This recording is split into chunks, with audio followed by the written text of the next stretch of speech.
Hey, what's up mga kahabi? Magandang umaga sa inyong lahat. So, for today's video nga pala guys, harvesting ko na yung nakalagay ditong mga platy. Yan, kung nakita nyo sa nakarang video natin, nilagay natin sa mga pond na yon. Lagyan natin ng tubig guys. Ayan, lagyan natin ng konting tubig. Lagyan natin dito. So, set up ko lang yung camera guys. Wait lang.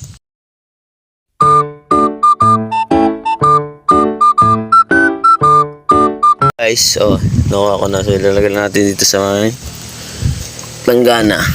Ayan na lahat guys, yung nakuha ko guys. So, ito, isipilit natin yung mga iba't ibang color. Yung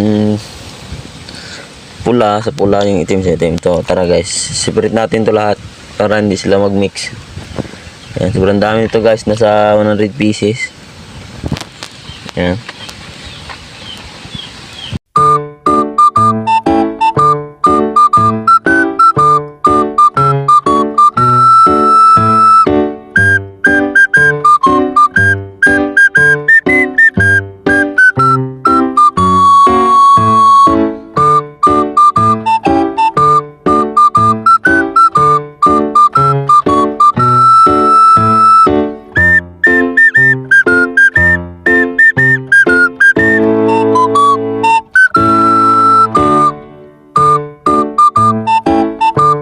So, ayun ang lahat ng nakuha natin guys.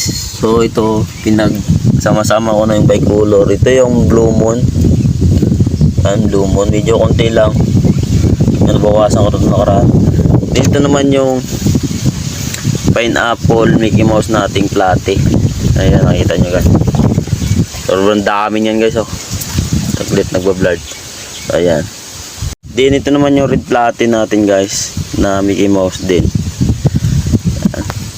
Dami rin yung guys. So ilalagay natin to sa bawat plastic pan na naka-bicolor na to. Tara guys, samahan nyo. So tara guys, lagay natin.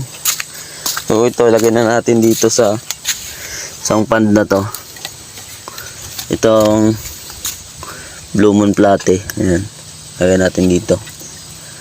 Wala na, aklimit to guys. Sanay naman yun sila Ayan. Then ito naman, lagay natin dito isang plastic pan na to para lalong maintenance yung kulay nila. Sinaga ng araw yan. Sobrang dami nito guys. Ayan o. Ito na konting tubig. Hindi sila mabigla. Ayan guys o. Yun. Woo. Sarap sa mata guys na. Ayan o.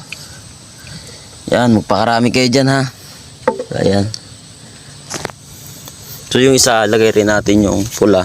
So ito yung pula guys Lagay rin natin ito sa mga plastic pad na to. Ayan, may mga kulay dyan na platy. Ayan. Lagyan natin agad. Ayan. So hanggang dito na lang guys. Maraming salamat sa panonood.